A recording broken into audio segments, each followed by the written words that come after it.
Assalamualaikum warahmatullahi wabarakatuh. Salam satu hobi. Jumpa lagi di channel Gigafishpedia. Buat teman-teman yang baru bergabung di channel Gigafishpedia, selamat datang dan selamat bergabung.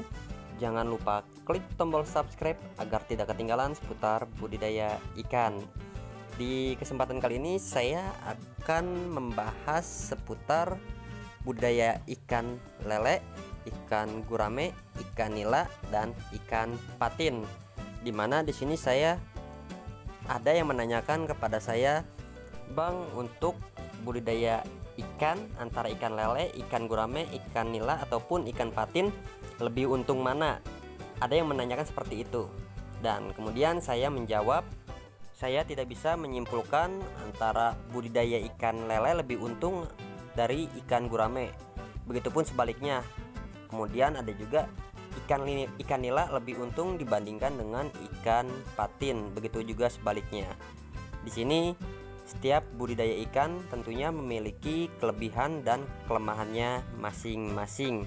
Oleh karena itu, jika teman-teman ingin budidaya ikan, baik itu ikan patin, ikan lele, ikan gurame ataupun ikan nila, saran saya teman-teman jangan memikirkan keuntungan terlebih dahulu. Akan tetapi teman-teman harus mempelajari dulu, memahami betul karakteristik dari 4 jenis ikan yang sering dibudidayakan oleh masyarakat Indonesia tentunya. Oke, langsung saja. Yang pertama saya akan membahas terlebih dahulu budidaya ikan lele, dimana usaha budidaya ikan lele tentunya di Indonesia ini sudah sangat menjamur sekali ya teman-teman. Kenapa budidaya ikan lele di Indonesia ini sangat menjamur? Karena sangat mudah dibudidayakan, baik itu di kolam terpal, kolam beton ataupun kolam tanah sekalipun. Ikan lele ini sangat mudah sekali dibudidayakan dan cepat besarnya. Oleh karena itu banyak sekali orang-orang yang ingin membudidayakan ikan lele ini. Untuk usia pembesaran budidaya ikan lele ini, kita misalkan beli benih ukuran 57. Kemudian 2 bulan kemudian kita sudah bisa mensortir ataupun memanen daging dari ikan lele ini. Oleh karena itu banyak sekali yang ingin berlomba-lomba membudidayakan ikan lele tersebut. Kemudian untuk pakannya sendiri, ikan lele ini sangat mudah sekali karena pakan alternatif ikan lele ini sangat banyak sekali ditemukan ya teman-teman. Kemudian untuk harga ikan lele sendiri, jika kita menjual ke pengepul di daerah saya pribadi, ini harganya kisaran 16.000 sampai dengan 17.000 rupiah per kilogramnya. Dan kelebihan lainnya dari usaha budidaya ikan lele ini yaitu ikan lele mampu bertahan hidup dalam kondisi air yang kotor ataupun berbau. Akan tetapi tentunya kita harus tetap memperhatikan kualitas air kolam ya teman-teman. Jika kualitas air kolam lele sudah bau, sudah jelek, bisa diganti dengan air yang baru, karena jika tidak diganti airnya itu akan memperhambat pertumbuhan dari ikan lele itu sendiri. Oke, kemudian untuk kelemahan dari budidaya ikan lele ini sendiri yaitu tingkat kanibalisme yang sangat tinggi sekali teman-teman. Oleh karena itu, jika ingin usaha budidaya ikan lele, usahakan membeli benih dengan ukuran yang sama rata. Karena jika benih ikan lele ukurannya tidak rata, maka ikan lele yang kecil akan dimakan oleh ikan lele yang besar. Kemudian kelemahan selanjutnya dalam usaha budidaya ikan lele yaitu pada saat pemanenan ikan lele. Di sini ikan lele yang ditarik oleh pengepul yaitu biasanya ukuran sekilo isi 6 sampai sekilo isi 10. Tiap daerah tentunya berbeda-beda ya teman-teman. Pengepul itu maunya isinya sekilo berapa. Jika ikan lele yang sudah terlalu besar di bawah sekilo 5 sampai dengan sekilo 1, itu harganya sudah jatuh teman-teman. Oke, kemudian kita lanjut ke usaha budidaya ikan patin.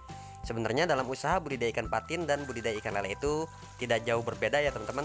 Untuk keunggulan dari usaha budidaya ikan patin ini sendiri yaitu dari segi pakan ikan patin sendiri tidak terlalu ribet. Jadi kita tidak selamanya menggunakan full pellet.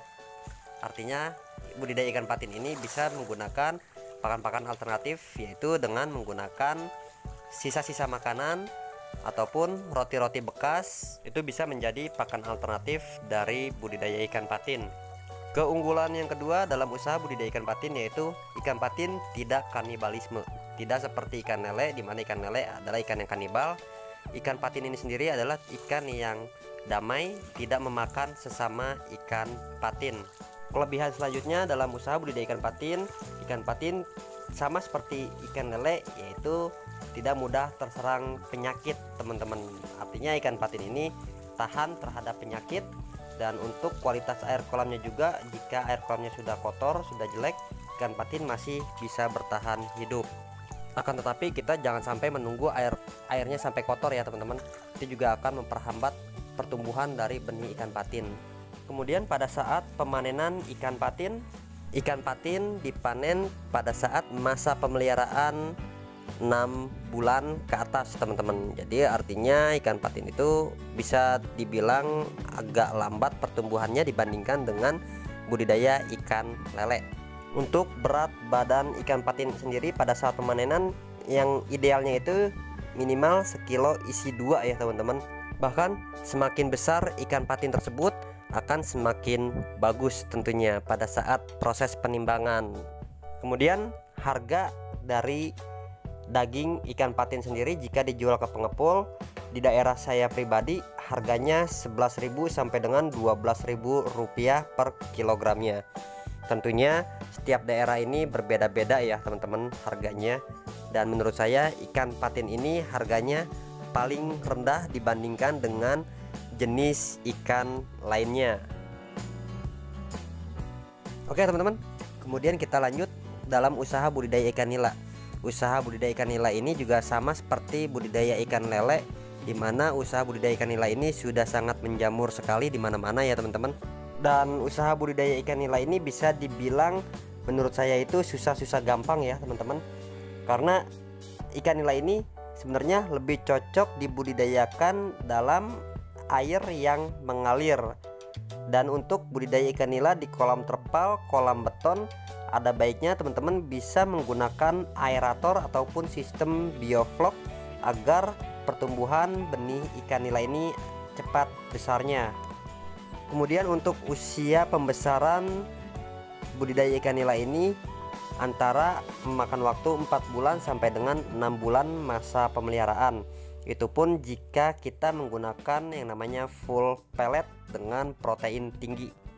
Tentunya ikan nila akan cepat besarnya. Akan tetapi di sini usaha budidaya ikan nila juga bisa menggunakan pakan-pakan alternatif, yaitu ikan nila bisa menyukai daun-daunan seperti daun pepaya ataupun daun kangkung. Kemudian daun singkong pun ikan nila menyukainya teman-teman. Kemudian untuk usaha budidaya ikan nila di kolam air yang tenang, pertumbuhan ikan nila agak sedikit lambat dibandingkan dengan pertumbuhan ikan nila dengan menggunakan sistem air yang mengalir.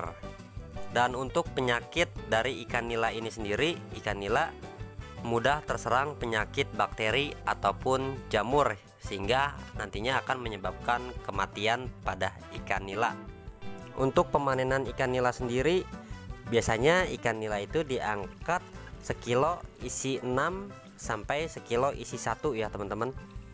Dan untuk harga dari ikan nila ini sendiri jika diangkat oleh pengepul di daerah saya pribadi harganya Rp16.000 per kilogramnya. Tentunya harganya berbeda-beda ya teman-teman, setiap daerah itu tidak selamanya sama. Oke, kemudian kita membahas tentang budidaya ikan gurame. Untuk usaha budidaya ikan gurame, perlu teman-teman ketahui masa pembesaran usaha budidaya ikan gurame yaitu memakan waktu yang sangat panjang sekali, sekitar 10 sampai dengan 12 bulan masa pembesaran. Oleh sebab itu harga ikan gurame di pasaran sangat tinggi. Untuk pakan ikan gurame sendiri di sini ikan yang paling mudah sekali pakannya teman-teman menurut saya ya. Karena ikan gurame di sini saya juga dalam budidaya ikan gurame tidak selamanya menggunakan full pellet. Akan tetapi saya bisa menggunakan daun-daunan, dan banyak sekali yang menanyakan kepada saya tentang pakan-pakan alternatif dalam budidaya ikan gurame. Perlu teman-teman ketahui, ikan gurame adalah ikan omnivora ataupun ikan pemakan segala. Ikan gurame suka daging-dagingan dan juga suka daun-daunan. Dan di sini saya sangat sering sekali menggunakan pakan alternatif daun-daunan dibandingkan dengan menggunakan pakan pelet.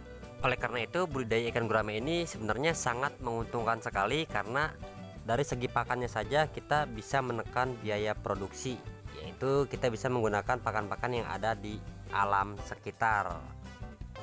Untuk harga daging ikan gurame jika dijual ke pengepul di daerah saya pribadi, di sini harganya 30 sampai dengan Rp35.000 per kilogramnya. Untuk berat badan ikan gurame yang ideal pada saat pemanenan yaitu sekilo isi 2 sampai dengan sekilo isi 1 ya teman-teman.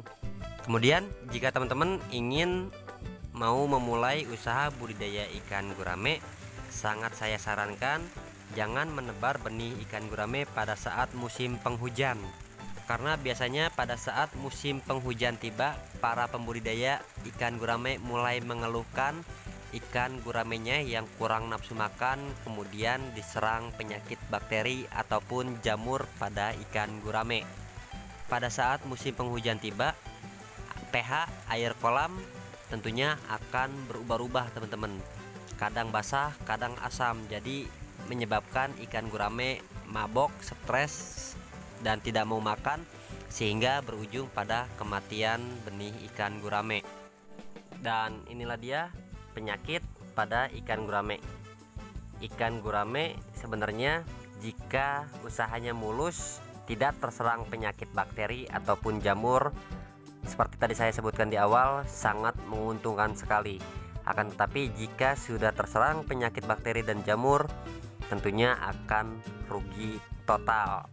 Perlu teman-teman ketahui, untuk penyakit jamur pada ikan gurame ini sangat sulit disembuhkan dan tentunya akan berujung pada kematian. Dan di channel Gigafishpedia ini saya sudah banyak sekali membahas tentang budidaya ikan gurame. Bisa teman-teman cek sendiri di channel Gigafishpedia. Oke teman-teman, mungkin sampai di sini dulu video dari saya mengenai budidaya ikan lele, ikan patin, ikan nila, dan juga ikan gurame. Semoga video ini bermanfaat untuk teman-teman semuanya.